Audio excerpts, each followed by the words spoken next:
All right. Well, we'll get back into it here, guys. It's what is today? The 12th of November, and we kind of wanted to follow up here and finally get some predictions out, early predictions for the Golden Globes. They'll be announcing their nominees. I'm going to find the what was the date here on these? I think we talked about it last time, but I thought it was January, but I don't think that's right now. Let's see here. No, it's February. It says February 3rd is when they announce nominees, so we have some time there with that one. Anyways, so we wanted to talk about them. In the meantime, here we also had a little bit of news as far as Gotham nominations. Those are out. As always, Gotham Awards, they'll pick a couple winners here and there that do sometimes go all the way through to the Oscars. Not always.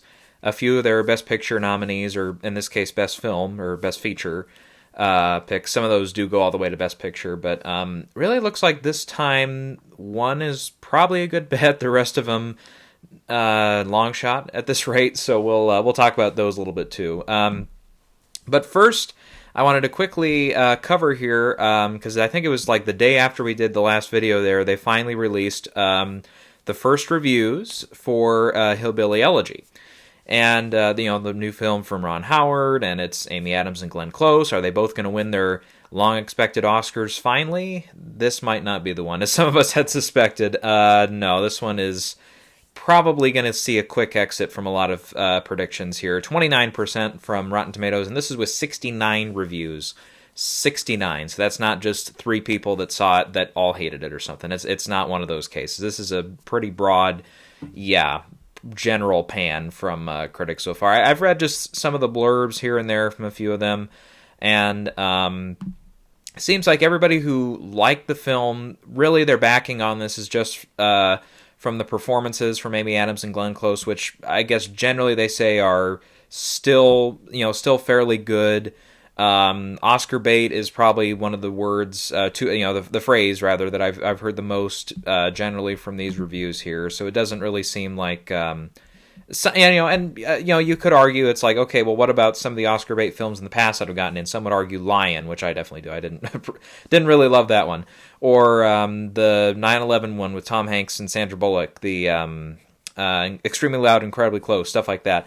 Some of that, pulls on your heartstrings, maybe a little too much kind of film. Sometimes those make it in. So, in a COVID year, is that going to be the case with Hillbilly Elegy? I don't know. But yeah, I think, I had pulled it out pretty much for Best Picture. I mean, I have it down as the 10th slot still, and I don't really see any film that's like, I can consider right now, like 100% is over that. And I think I still, just for now, at least have Amy Adams, Glenn Close out front there at the Oscars. But Golden Globes, I have a totally different set of winners there for those respective categories, supporting actress and lead actress drama. But again, we'll get into that here in the predictions here in a bit. Generally speaking, though, I think this is going to be a big misfire for Netflix. They have Rainey's, they have Mank, they have Trial of Chicago 7, they have Da 5 Bloods, they have a couple other ones in there that I'm not remembering right now. They have a lot to work with this year, so it's not going to be the biggest shock in the world if they don't get that one in. Don't they have The Prom too? I'm kind of looking at the other side of the aisle here for the comedies as well. But yeah, generally speaking, Hillbilly Elegy is for the most part going to be dead in the water. If it squeaks through with maybe an acting nomination or two, that's probably going to be their best bet. But yeah, screenplay probably not. Maybe, well, actually, I'm going to take that back. The only other category I can see is maybe that makeup category. They do have 5 slots now. And if you don't put maybe Mank, rather, not Mac, Mank, Trial of Chicago 7, maybe, we'll see if like something like, I'm trying to think what else could be out front that we're not thinking of right now. But I don't know. There could be some other ones in there that we're not thinking of right now that could definitely overcome it. But that one looks like a more obvious one that would traditionally get nominated, even if it isn't one of the best films. Obviously we can look to stuff like Suicide Squad making it in for makeup and even winning the category. So, all right, let's get to the Golden Globe predictions now. So, really, I think we'll start here at the top categories: Best Film, Drama, and then Best Motion Picture, Comedy, Musical. Then we'll talk the director race. Then we'll get into the acting races and screenplay. Probably stop there. Okay, and then we'll get to Gotham at the end here. Okay, so for now, I at least have my Best Picture winner, One Night in Miami, out front here at the Golden Globes. A lot of people are kind of early on are kind of picking Mank here, and it makes sense. Obviously, David Fincher with The Social Network won here over King's Speech. Avatar, the big studio film, won over Hurt Locker, which was a kind of mid-level, mid-studio release, if you want to call Summit that. Otherwise, generally independent film. So independent films like One Night in Miami or arguably Trial of Chicago 7, even though that was going to be a Paramount release, I believe. That one might struggle a little bit more, but I think of films like Boyhood winning over a couple of the drama films there in 2014 that were more kind of bigger studio. So it's possible, but Mank does make sense here as a possible winner. So I have Mank in second place here, then Trial of Chicago 7, Nomadland down in fourth, and then Ma Rainey's Black Bottom in fifth. But yeah, like I said, every Best Picture potential is over here in the drama category this year. At least the up to 10 I have are all over here. The other ones, News of the World, The Father, The Five Bloods, Hillbilly Elegy maybe, and Minerai are all going to be competing in this, in this drama race. And generally, in another year, maybe you could make an argument, again, this is without having seen the film, maybe Ma Rainey's because it's kind of set, in kind of like, jazz, musical kind of world there. You could argue that Netflix, if they really wanted to try to take both categories for sure, something like Ma Rainey's, if you wanted to put it in the comedy musical race, which again, I would bet they're not going to do, they would probably do very well over there, but I don't think they need to. I think it'll play just fine in the drama category here. So I do have that one getting in over The Father, over To Five Bloods, which I think a couple people have a little more strongly there. Or even News of the World. I think some people could definitely see that one getting in over Ma Rainey's, or maybe even over something like One Night in Miami. That might miss here, some people think. But I don't know. I think at this rate, those are the five. Okay, over to the comedy musical race. So yeah, this is where we're going to pull from the rest here. I have On the Rocks out front here. It just kind of, without having seen it quite yet, it does look like one of those kind of Globes kind of films, if that makes sense. It's one of those films, again, that does better here than it does anywhere else. So I have that one out front here.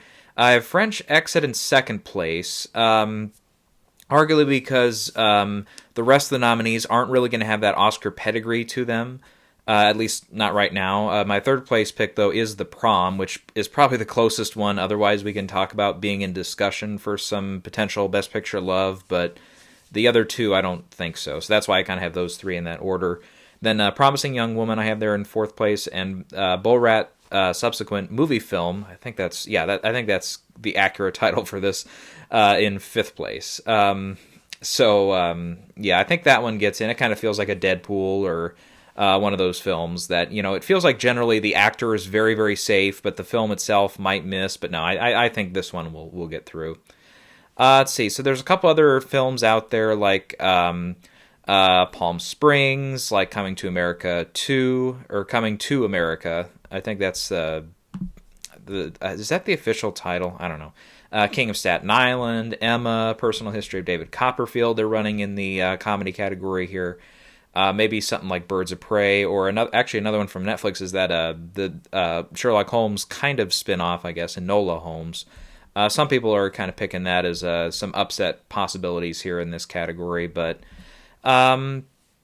so there could be some potential for some more room here in this category, but or another one, I guess it's playing okay at the box office so far, Kajillionaire, which I haven't seen too much buzz on that one, but a couple of them are going to be competing over here. All right, so then to the director race, I have David Fincher out front here for Mank. Keep in mind, he did win the year of The Social Network, so it's not like at the Oscars where he has that arguably huge IOU for not winning in the director race yet. That is not the case here at the Globe, so maybe Chloe Zhao, if she wins here, it's kind of more of a cementing of, yep, she's probably going to just take everything. I do have her in second place, though, for sure. And then Regina King in third for One Night in Miami. Aaron Sorkin in fourth place for Trial of Chicago 7. And right now, I want to pick somebody else here in this director race. I don't want to go with Spike Lee. Not to say that I don't think he should get nominated or anything like that. I just have just an hour left now to Five Bloods. I'm almost, getting there. It's like something just kind of happened that was a little, kind of changed the plot a little bit. And so far, yes, I do like that one. And keep in mind, yes, as we've mentioned a few years here ago, he was nominated here at the Globes the year of Do the Right Thing. He was, of course, nominated a couple years ago for Black Klansman, so he very likely could get in. But I want to kind of go right now with one of those off-the-wall picks, kind of like I did a little bit last year for a while. I didn't end up picking him to get nominated at the end, and that was Jay Roach for Bombshell. So my pick this time would be Sofia Coppola for On the Rocks. And again, I think this is just, again, that general case of, picking somebody who's, kind of out there. And, again, as I said, I think it's going to do very, very well here. It's going to very likely run the board in those comedy musical categories, at least for nominations. I can see different winners popping up, and not just Bill Murray, not just Rashida Jones. But yeah, Sophia I can see making this list, and then you have three, for the first time, I believe, in Golden Globe history, three female directors in. Obviously, the Globes, along with many other awards bodies, have been grilled in the past few years for not having hardly any or none for female representation from the directors' nominees there. So, obviously that's getting a little bit into that argument as well. But yeah, and then at the same time, it's like, yeah, but if you don't pick Sophia, you could go Spike Lee. Then you have two African American directors, and then plus an Asian, I believe, Asian American. I don't know her. We looked it up one time. She was born in China, Chloe Zhao was, but I don't know if she had any exact, relatives here from the U.S. or her total background. I didn't look up her ancestry page or anything, but yeah, I don't know how they classify that, but for now, Asian born director at least. So it's like, yeah, we could see a lot of diversity here in the director race at the Globes this year. So it's like probably, and then yeah, Spike Lee would probably be my next pick, and then Paul Greengrass, and then I can see somebody like a George C. Wolfe sneaking in here too if Ma Rainey's really overperforms. And maybe look out for another rep from the comedy musical side, somebody possibly like a Ryan Murphy. A couple people have picked him, and that's in case The Prom goes over super, super well here at the Globes, which it could.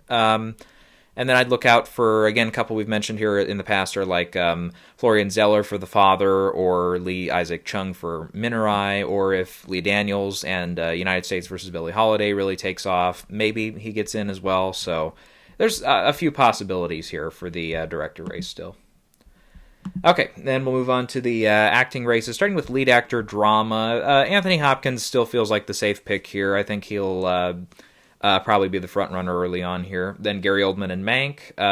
Delroy Lindo will probably get in for the five Bloods, and I think if I double check here, I think that's the only category I have the Five Bloods getting into. Aside, it could probably break in for score too. The score is probably going to get in because it's a really good score in that movie. And then Chadwick Boseman for Ma Rainey's Black Bottom down in fourth, and Tom Hanks in for News of the World in fifth.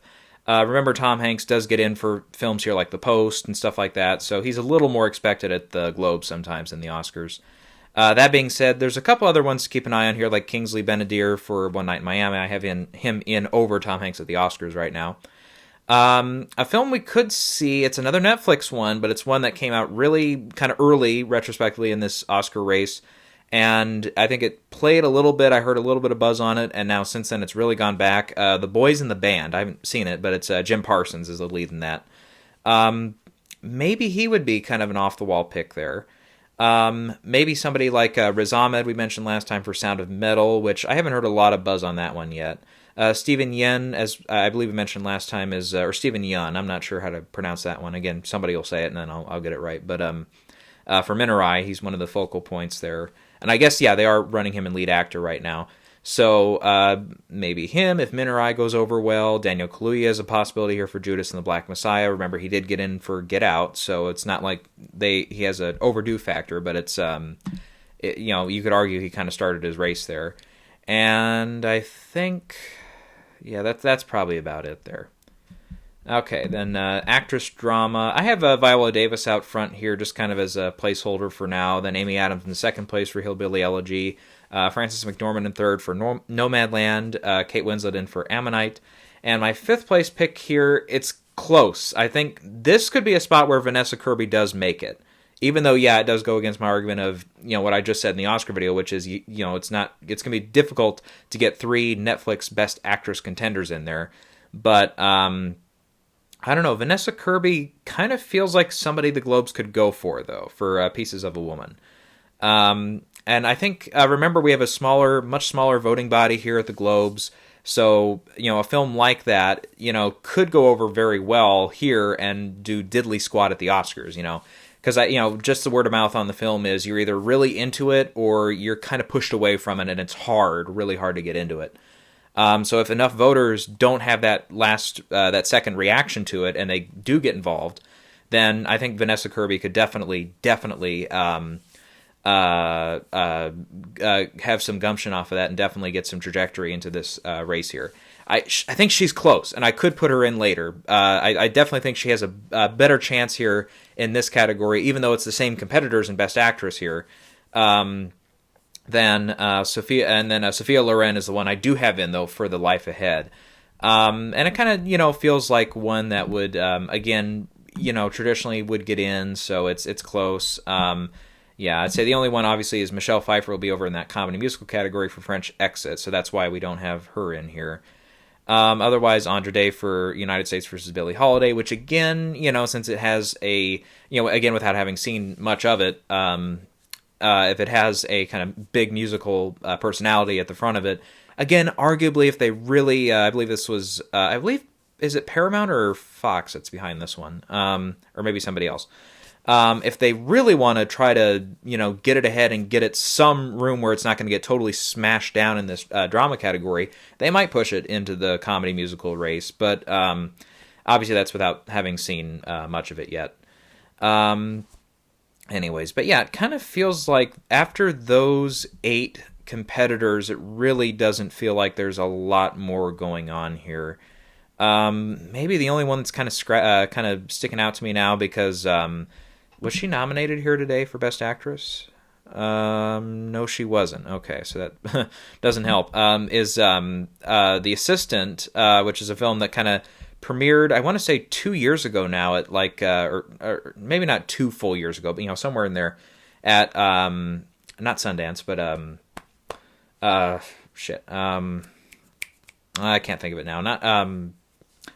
Not Venice, not Toronto. Jesus Christ, I'm slipping here. They didn't have it this year. In Colorado, that one. I'm totally blanking right now. I'll think of it later. But yeah, if I remember right, The Assistant premiered there, didn't get picked up until the following year, and then finally came out like February this year. So that's why it's finally kind of in contention here. So Julia Garner is the lead actress there. So maybe, yeah, I think that's probably about it for that. I mean, those 9 are probably where we're going to stop there. Okay, then going over to the comedy musical categories. Again, really your non-Oscar players are going to shine here. For lead actor, comedy musical, we kind of alluded to this in the other video, and I do think it will stand true, at least for now. Sacha Baron Cohen will probably be the lead nominee here for Borat's subsequent movie film. Andy Samberg I have in 2nd place for Palm Springs. Pete Davidson in 3rd for The King of Staten Island. Bill Murray clear down in 4th for On the Rocks. Again, I could maybe bump him up a little bit later here, but he did win for Lost in Translation. So it's not like he's never won before or anything. And then Dev Patel I do have in for Personal History of David Copperfield. And after that you have to kind of stretch it a little bit here. Like James Corden could get in for The Prom. I mean, that's a big one where if it really goes over well, then The Prom could really sweep and get a ton of nominations here. Correct me if I'm wrong, he was not nominated the year of Into the Woods, so it's not like he always goes along for the ride or anything. Eddie Murphy, we mentioned for Coming to America, the sequel to Coming to America. And remember, him not winning last year, I thought was really, really kind of not disturbing, but a really missed opportunity there because I really, really liked him a lot in Dolomite. So I mean, I don't think that's enough. I mean, unless one of these other competitors gets knocked out, I don't know if that's enough for him to get another nomination this year. I don't think he would win for it, unless it's a really, really, truly great sequel that's surpasses the original or something. But And even with the Dolomite director doing behind the helm on that one, manning the helm on that one, whatever the phrase is. I don't know. I wouldn't throw too many predictions out there for that one. And then I think that's probably about it. So yeah, I think we're down to like 7. I mean, maybe if there's somebody else I'm not remembering, yeah. So stick with those 7 for now. Okay, lead actress, comedy musical. It feels like there's maybe a little bit more that can happen here. Michelle Pfeiffer, I have again out front here for French Exit. She feels like the one who will get the Oscar nomination as well, at least for my predictions currently. So that will help her. It could be an Amy Adams and Big Eyes kind of fake out there where she wins here but then doesn't get nominated at the Oscars. Then I have in second place Carey Mulligan for Promising Young Woman. She feels she's been around for so long. She could sneak up and win here. And again, it would especially help if her film gets in for comedy musical race there. Then Rashida Jones, we mentioned for On the Rocks, I have her in third.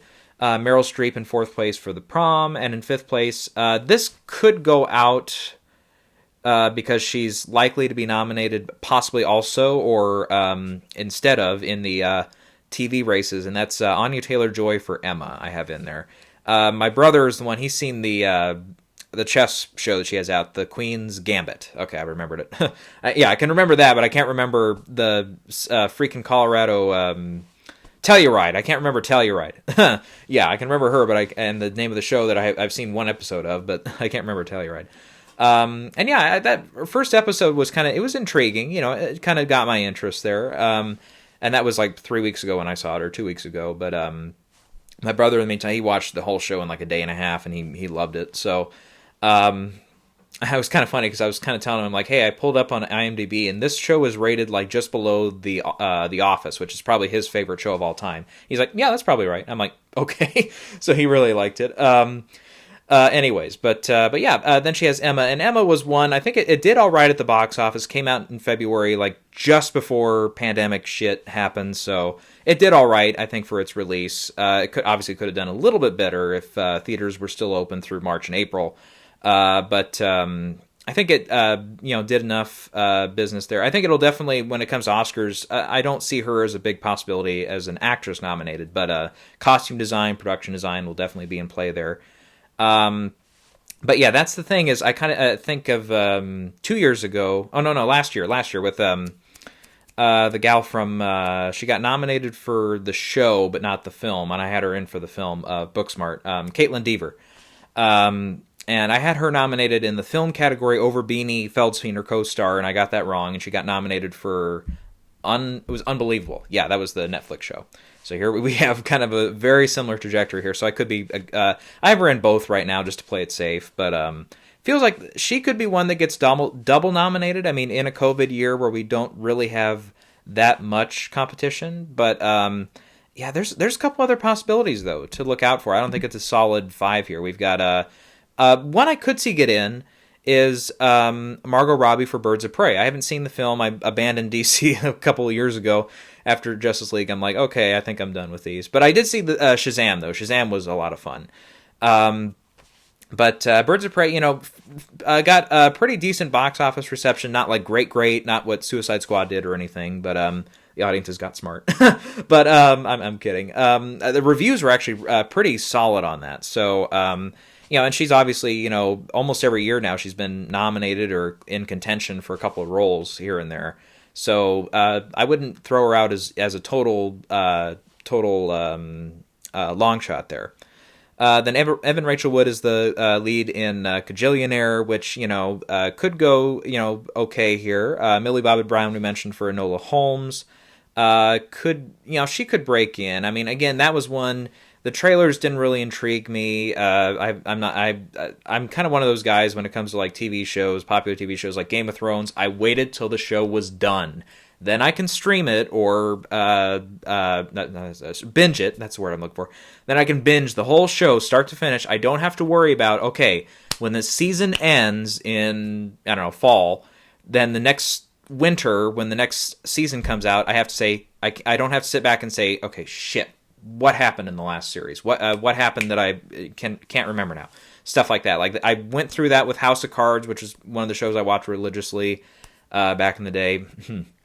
And then a couple other shows like that. And I almost had the same thing happen with Mandalorian when that started up this season here. Luckily, I didn't opt out of that like recap thing. They do like the 5-minute recap there before the first episode of season 2. And I was like, okay, it was good. It was kind of good to remember a couple of the beats of the last few episodes there of the first season of Mandalorian. So that was kind of helpful. And I don't know, maybe it's just me. Is anybody else kind of, the second season so far is just all right? I don't know, maybe it's just me, but it's like, I feel like that first episode was really been there, done that. I mean, just to sidestep a little bit here, was really been there, done that with the whole worm, the giant worm thing. It felt like what Dune is going to be. It's like, oh, come on, with the giant worms and all that, and a total fake out with the whole guy with the other Mandalorian costume. In case you haven't seen it, I won't totally give it away. But yeah, and then that second episode, I think, got me a little bit more interested. The whole end sequence I thought was really fun. I mean, not fun, but was kind of different from, and still kind of fitting in with that theme of that episode, if that makes sense. I don't know. I think I was a little more on board for the second episode than the first. But anyways, but yeah, we'll get back to maybe something like that later on. But yeah, kind of with this thing here with, because obviously Millie Bobby Brown is most famous for Stranger Things. That's where I wanted to get to eventually here, sorry. That's when I haven't seen a lick of the show because I want to wait till the whole show is done. Supposedly it's only going to be the 4 seasons that it's planning on, unless they do a 5th season to kind of surprise fans or something. And then I can kind of sit back and watch the whole show, and I don't have to worry about, because especially with COVID and stuff, who knows? I mean, it could be a full 2.5 years before we get that next season. And then, so many people are going to have to binge watch through seasons 1 through 3 again to figure out, oh yeah, okay, this is where we're at for season 4. And I hate that shit. I don't have time for that shit. So I just rather sit back, be smart about it. They say play smarter, not harder. And figure it all out. And watch the whole show start to finish. That's what I did with Game of Thrones. And I think generally, it was a positive experience, and I loved that whole show, and I loved being able to go right into season 2, right into season 3, right into season 4, into season 5, season 6, season 7, season 8. Okay, yeah, that's a video for another day. But anyway, so yeah. Generally speaking, though, I think Millie Bobby Brown has been well represented here at the Globes and SAG and stuff for Stranger Things, so she could kind of be like that Bryan Cranston kind of thing in Trumbo, where, the first kind of big film role that comes either after or in conjunction with your television, kind of superstardom role, kind of taking off there, either ending or being in the midst of it. Sometimes we do see that payoff, but I don't know. We'll have to see. I mean, obviously, Jeremy Strong kind of has the same argument this year for that supporting role for Trial of Chicago 7. But even then, I think he's in a too crowded category. He might miss out. But okay, so we mentioned. Okay, so those again, other possibilities. Millie Bobby Brown, we mentioned. Margot Robbie, we mentioned. Evan Rachel Wood. One more I would throw out there. She's the lead actress in Palm Springs. Is Kristen Milotti. So yeah, again, sometimes they like to get both the lead actor and lead actress in there. So yeah, so that one feels like there's a little bit more wiggle room there than the leading actor category there. All right, so let's move on now to supporting actor. And remember, this is all films. This one, I do have Leslie Odom Jr. out front still for One Night in Miami, just because I have him out front at the Oscars as well. But remember, Mark Rylance. He was nominated here for Bridge of Spies, did not win, lost to, it was Idris Elba, wasn't it? Oh, God, I think it was. Was it Idris or was it somebody else he lost to? Oh, no, that was Creed. Sylvester Stallone won here at the Globes. That's right. So he lost here, and he lost everywhere except BAFTA, and then he won at the Oscars too, of course. But remember, he kind of has an IOU from the Globes here. So I could see him potentially winning this. Trial of Chicago 7 actually might go, I mean, depending on how many nominations it gets here, if it gets 3 here, which I have it in, I have Mark Rylance, Sacha Baron Cohen, then Yahya Abdul-Mateen II, all of them in here at the Globes. So it gets those 3, it gets director, it gets film, it gets screenplay, and then it might get like a score nomination, possibly. So it could end up with 7. Actually, the score writer here, if I remember his name, was it Daniel Pemberton or something Pemberton? Remember, he got a surprise nomination last year here at the Globes for Motherless Brooklyn, and he was nominated here for Steve Jobs, and actually believe one other film. I won't look it up, but yeah, I believe he already has 3 Globe nominations. So this one, he might finally break into the Oscars as well this year for Chicago 7. So they might see him nominated here again. So I can see it potentially going 0 for 7, or it gets the 1 for 7 if it wins for Mark Rylance here. Because screenplay, I have it winning screenplay actually right now, but yeah, that could go to Mank, that could go to Nomadland, that could go somewhere else. Yeah, going back to this. So again, Leslie Odom Jr. up front, Mark Rylance, then Sacha Baron Cohen, then Yahya Abdul-Mateen II, and then David Strathairn is my 5th place pick here, so that does line up with the Oscar 5 that I have right now. And again, one thing, obviously a lot of people are going to bring up, well, what about Sacha getting nominated in lead actor comedy musical? I don't know. I mean, it's possible that he misses, but I don't know. I think his work is strong enough in Chicago 7 and then will be laughed at enough in Borat that I think he'll be safe there. But a few others to keep an eye on are Bill Murray. I guess, actually, I see him on just on Gold Derby here. I see him in the supporting actor race as well here. So I guess maybe they're leaning on potentially running him in supporting everywhere, but I think it's probably a safer bet to let him run and lead here. I guess you could make the same argument for Meryl Streep in The Prom. So we might get an official designation of that later, but if he ends up in supporting here, he might get swallowed up. But I don't know. I think he's better off in that lead actor comedy race. So aside from these 5, Charles Dance, of course, we have to mention for Mank. He could come back in. A pretty popular pick here, I think, is Chadwick Boseman for Da 5 Bloods. But again, I don't know, as good of a job as he does in those few scenes in Da 5 Bloods. I don't know. Again, he might come back later here in the film. I haven't quite finished it. I don't know. It's like he's good. Is he good enough to get in over somebody like a Yahya Abdul-Mateen or over Mark Rylance? Not fat fucking chance. I'm sorry. No. Obviously, screen time is a big difference there. But and we kind of went into that last time. But it's like even though it's sad that he passed away and he never really was acknowledged in any way like an Oscar or Golden Globe nomination for his work prior, arguably should have been for films like 42. Is it 42? God, my memory is for shit lately. If 42 was because that was Jackie Robinson's number, or was it 43? Fuck. Okay, whatever the number one was. Or Get On Up and a couple of those other films there. Again, arguably he could have gotten in for at least the Globes or something like that, but he never did. I just don't know if giving him the double nod is, justice in a way. I don't know. And then again, a couple of these films I have yet to see, like David Strathairn in Nomadland, or maybe if Leslie Odom Jr. is maybe talked up a little bit more than he is in One Night in Miami. Obviously, he's probably not, but I haven't seen everything yet. We haven't quite seen everything yet, so it's early to kind of make a definitive statement like that. All right. Otherwise, I would look out for again, maybe a possibility here to swap out. Maybe Sacha, but Jeremy Strong for Trial of Chicago 7. But yeah, I don't know. It kind of feels after that like we're kind of getting into some different ones there that are going to be more long shots. So yeah, that's that one. Okay, for supporting actress, I have a totally different pick here. I have somebody out front who is not Glenn Close, because Glenn Close just won a couple years ago for The Wife. So there's not the overdue factor that we're going to have maybe get her the nomination at the Oscars, potentially, if she doesn't really get nominated too many other places. And that's for Hillbilly Elegy. So I kind of have an oddball pick here. We mentioned her a little bit in the last video. I have her in at the Oscars as well. But it could be one of those years where we see a younger actress win, and that's Helena Zengel for News of the World. And obviously that's a little bit, it's maybe a little bit of a bizarre pick because other than Tom Hanks, I don't have the film getting much here at the Globes. So I have her out front, and it's a weird pick. It's early, so I could obviously, change it at any time. But I don't know. Something like that feels like, okay, it could happen. Now, I know if you've seen my videos in the past, I always say the younger actors and actresses struggle at the Globes.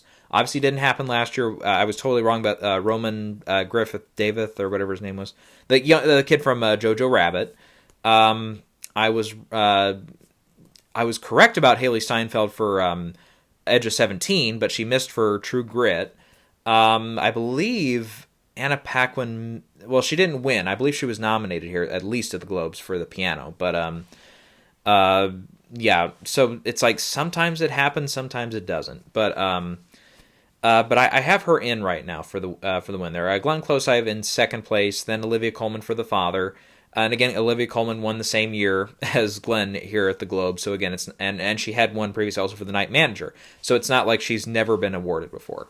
Then Saoirse Ronan I have down in fourth place for Ammonite, and again she has won before for Lady Bird. And then Amanda Seyfried in fifth place for Mank. So I think those five, and then obviously we have to keep an eye on Ellen Burstyn for Pieces of a Woman. I think I'm really close, though. I think if we want to bump somebody like Saoirse out, that Maria Bakalova we talked about a little bit last time, if Borat, again, does much better here than it does anywhere else, I can see her making the 5, or potentially tying and getting a sixth slot there. I would say watch out for somebody like Yeon Jung-yoon for Minarai. A few people have picked, again, Toni Collette for I'm Thinking of Ending Things, which feels like, I believe that was Netflix as well. It feels like that one kind of, again, came, and now it's gone. Was kind of, talked to the town for a week or two, and then kind of went away. And then a few people are picking Nicole Kidman for The Prom, but again, it's kind of tough in these catch-all supporting categories. If it was like supporting actress, comedy, musical, then maybe she'd have a much stronger shot. But yeah, I think that's it for that one there. Okay, then getting to the screenplay category here, I have, again, right now I have Trial of Chicago 7 out front because that's my original screenplay winner at the Oscars. Then Mank in second place, Nomadland in third, On the Rocks in fourth, and One Night in Miami in fifth place. And again, one I would potentially watch out for here in a big upset nomination is the Borat subsequent movie film getting a screenplay nomination. I do not believe, I'm going to look it up here, but I do not believe Borat got in for screenplay at the Globes. As we've mentioned before, it got in at the Oscars for adapted screenplay. But, let's see here. Golden Globes, yep, it won. It was nominated for Motion Picture Comedy Musical, lost to Dreamgirls that year, and was nominated for, and won for Sacha Baron Cohen for Lead Actor Comedy Musical. But I'm not seeing it among the lists there. Well, I can see, actually, this was Golden, yeah, which year was it? I guess I can pull it up this way here. I was just going to see the full list that year just to make sure it wasn't like just not listed there, you know. Okay, screenplay, it's always clear down toward the bottom here. No, it wasn't. It was Departed, Babel, The Queen, which actually won, Little Children, and Notes on a Scandal were the 5 screenplay nominees that year. So again, if that one again really takes off, then watch out for that one to get a surprise nomination. One, I might put it in later. I don't know who to take out right away, but it's The Father. That one feels like a traditional, really easy pick here. But again, it's like there's a lot of competitors here. Then Ma Rainey's Black Bottom could get in here. The Five Bloods, I think, is kind of a distant pick here, because remember, Black Klansman did not get in for screenplay here at the Globes a couple of years ago. So aside from, I believe, just Do the Right Thing was nominated for screenplay here for Spike Lee. Other than that, he really struggles for screenplay, at least here at the Globes. Then News of the World is a possibility, again, a more distant one. Minarai is actually, I think, a little bit more likely, but is not again, not like a huge front runner here. And I don't really see a film like Palm Springs or the what was the other one, or Emma, or the Pete Davidson one. King of Staten Island. I don't really see them as a threat in screenplay, but again, this one will probably be dominated outside from On the Rocks by the drama races there. All right, so yeah, it is very early here in the Golden Globes race. A lot can happen, and again, we'll kind of see if there's any last-minute switches here, like if something goes over to comedy musical. You know, again, I think the only argument you can make is either the Billie Holiday one or Ma Rainey's, but again, I don't think Ma Rainey's is going to go over there. I think it's safer. They'll feel better about putting it in the drama race. All right. Whew, okay, so that was a lot there to go over, but now we'll get into kind of quickly here the nominees here for the Gotham Film Awards here. Now, of course, Gotham really depends on, I think it's, is it 20 million or less? Or no, that's the Indie Spirit. So this one, it's like 15 million or less or something like that budget. The $35 million. Okay, it says right here, $35 million is the max here. And so, a couple films that don't get in at the Oscars, or so that do get in at the Oscars that have bigger budgets, a lot of them obviously are not eligible here. And then you have a lot of films here that will get a ton of nominations here or recognized very highly at Indie Spirits, and then they won't get very good reviews or get into the Oscars at all. So again, this is obviously very early here, and it's not by any means a way of saying, okay, just because your film isn't nominated here means it's done for Best Picture. No way. Because how many of these Gotham winners have actually gone on to win Best Picture? I don't think Parasite wasn't eligible last year, so that one is not. Moonlight is probably one of the last ones to do it, so we know Green Book wasn't nominated here. So, anyways. For Best Film, the nominees are First Cow, which sounds like First Reformed, but it's about cows. But no, it's not. First Cow. I looked it up. It's an A24 release, and I guess it played very briefly. Opened March 16th, so right before, the week before COVID kind of took over in the U.S. Sometimes, rarely, never rarely, sometimes always. Nomadland, Relic, and The Assistant are the 5 picks here. And again, as always, there's a lot of mystery around, okay, well, why isn't, Ma Rainey's, which did get a couple nominations down below, or I'm Thinking of Ending Things, or Minerai, or how about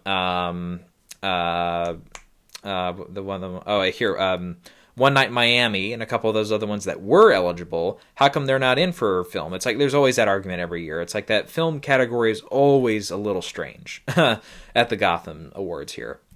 Okay, then let's see here. We'll go to the acting races next year. Remember, there's just a general Best Actor, Best Actress, so it's everybody lead supporting and everything here.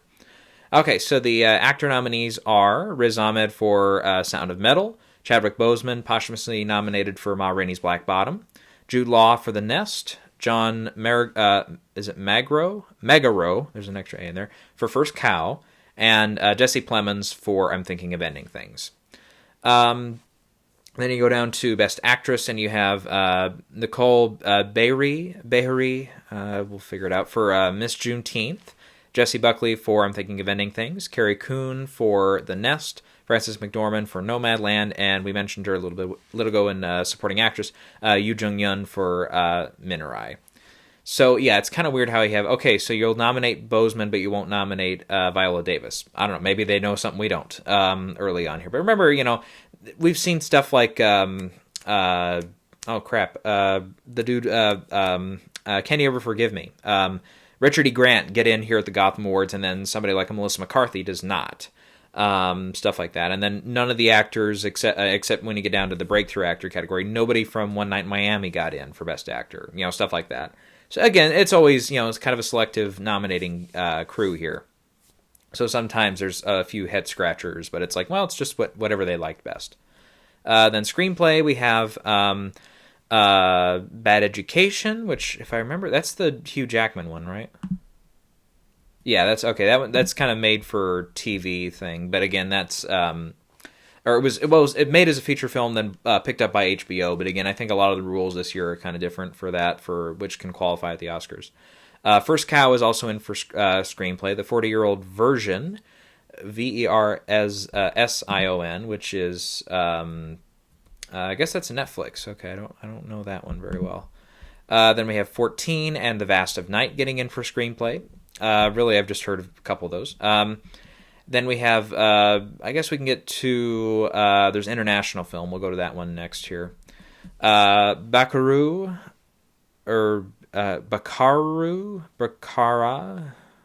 Again, somebody will get me right on that one. Beanpole, Cuties, which, correct me if I'm wrong, that's the Netflix one that got a big, huge uproar, right? Okay, it is. Okay. Then you have, I was going to go to a different category here. Sorry. Identifying Features, Martin Eden and Wolfwalkers. Documentary, the nominees are 76 Days, City Hall, which we talked about, Frederick Wiseman. It'd be good to see him get a couple other nominations this year. Our Time Machine, 1,000 Cuts, and Time. Then we have in the breakthrough categories here, starting with breakthrough acting, we have Jasmine Batchelor for The Surrogate, Kingsley Benadir for One Night in Miami, Sydney Flanagan for Sometimes Rarely, Never Rarely, Sometimes Always. I want to mess up that title there. Orion Lee for First Cow, and Kelly O'Sullivan for St. Francis. And I remember St. Francis, that was the... maybe... No, okay, that's a different one. Okay, I was thinking of something else with that one. What was... It was the one with... It was like they were all in the nunnery or whatever, but it was like all the kids, and one of them is like overtly sexual or something. She discovers sexuality or something. I thought that was the one, but it's a different one.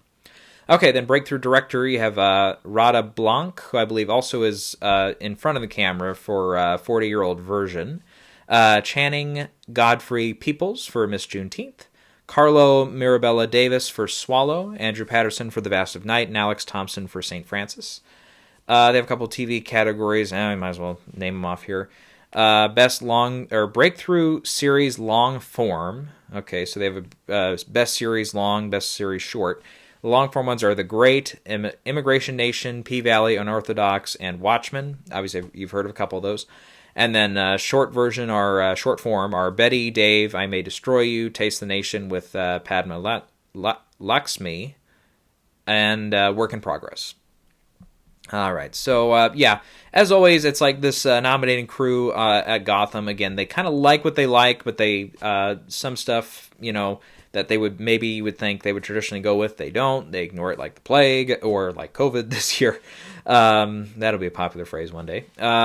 Anyways, but yeah, so I mean, again, there's a couple in there. It's like, yeah, I think Chadwick was probably, as long as we all were aware that Ma Rainey's was going to qualify here, it's like, yeah, that was an easy bet, probably.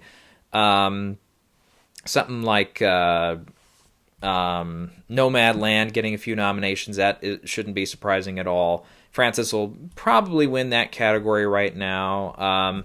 We could see Chadwick awarded for his work there for Ma Rainey's for the kind of sympathy vote there, or they could go somebody like a Jesse Plemons. I mean, he's always a popular actor.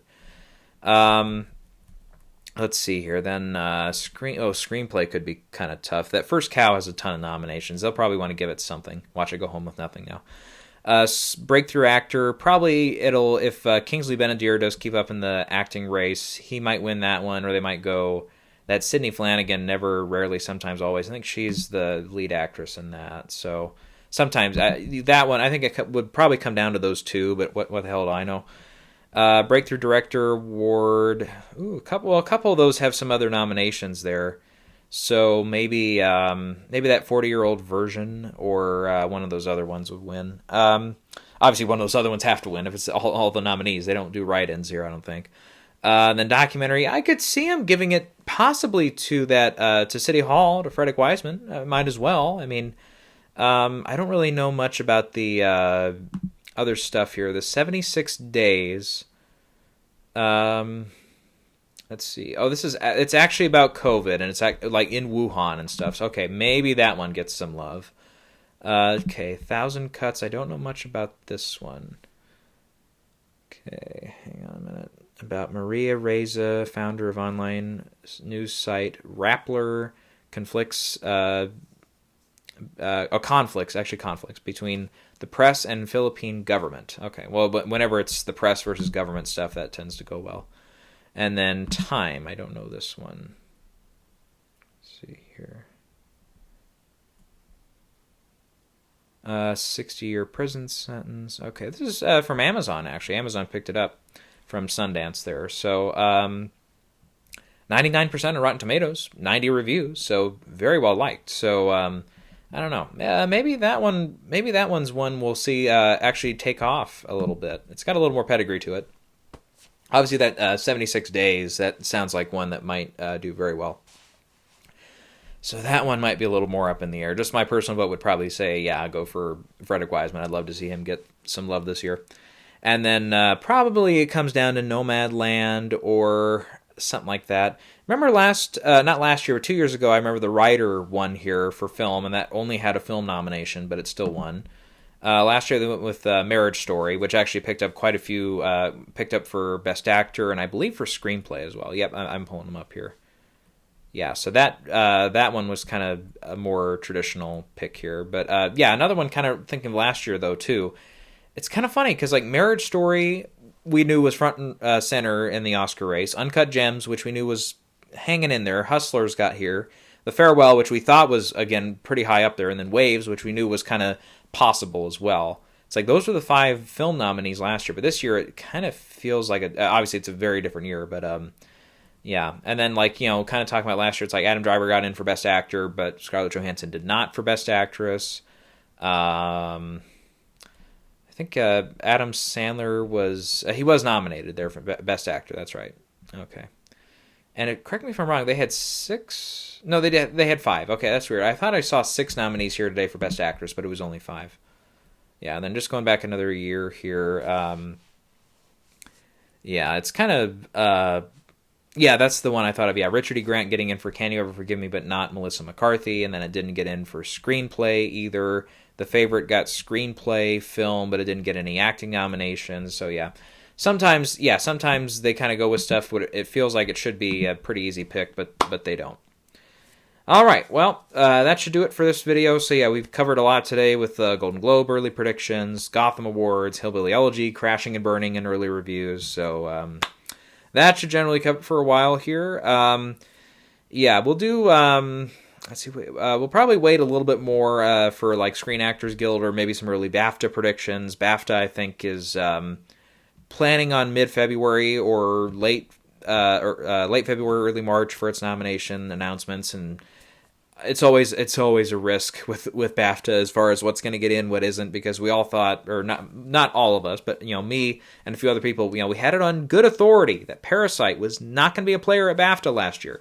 Here it comes with like 5 nominations, of course.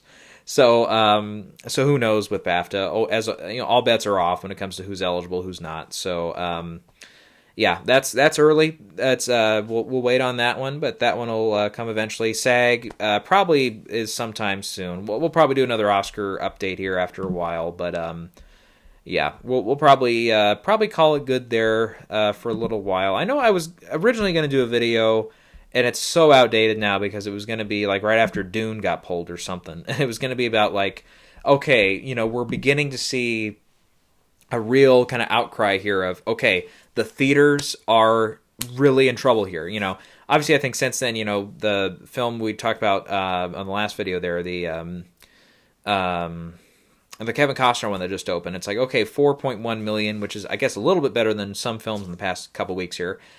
Freaky, that movie opens tomorrow. I don't know. It's like that one was totally off my radar, and then kind of in the last couple of weeks, I kind of keep seeing ads for it and stuff. I'm like, I'll tell you what, it kind of is intriguing a little bit. The Rotten Tomatoes score is like mid-80s, so I'm like, okay, that's always good. It's got a couple talented people there in the lead categories with the Vince Vaughn, who kind of looks like he's having fun there, and the actress, is it?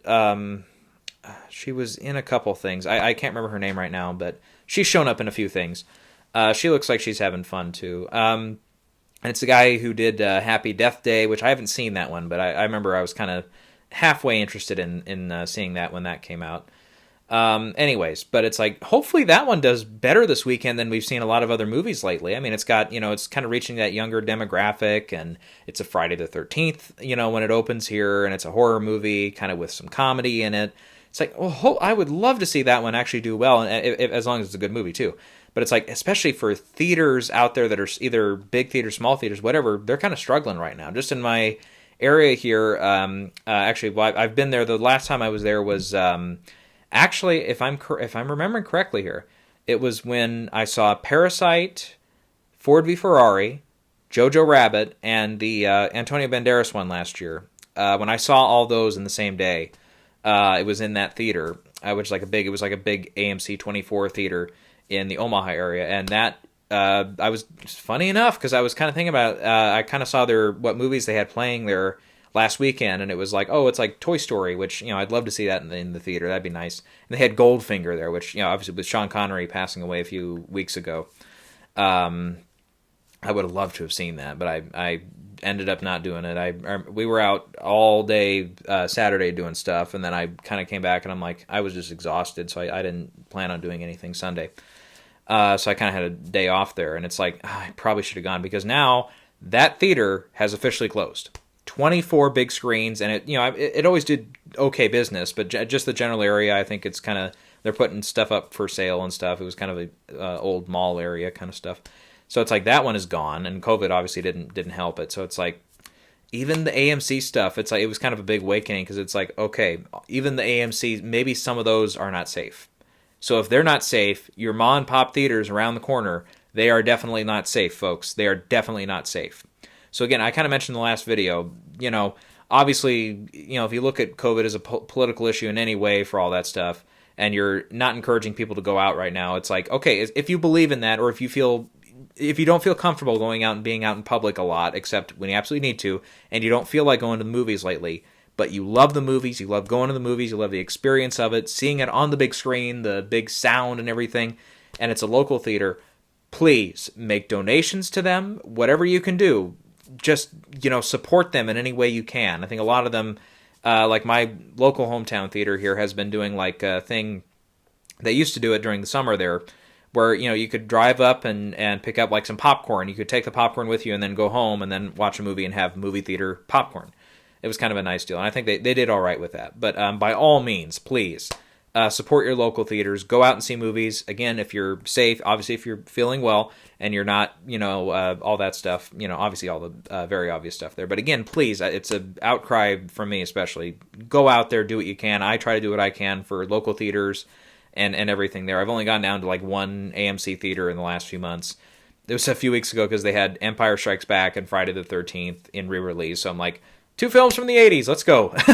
Actually, from 1980, and they released within a few weeks of each other, funny enough. But it was kind of funny, because I remember I came out of Empire Strikes Back, and I went into Friday the 13th. They played, like, one started here, and then one started here, so I'm like, okay, fine, I'll get 2 tickets then, and just kind of go back to back. It was kind of funny, because I'm like, well, I wonder if they had some smaller kind of theaters, small multiplexes back in the day. Probably in early June, some folks were doing the same thing, whether they were scalping or not, or, just sitting down in the theater. Didn't, maybe it doesn't matter. It's like, obviously I always buy 2 tickets when I do that, but it's kind of funny. It's like, folks 40 years ago were doing the same thing that I'm doing. It's crazy to think about. Okay, well, I've sat here long enough. Let's go ahead and end this bitch. Okay, well, we'll be back next time with some more updates. Whenever that is, however that is, we will have to see.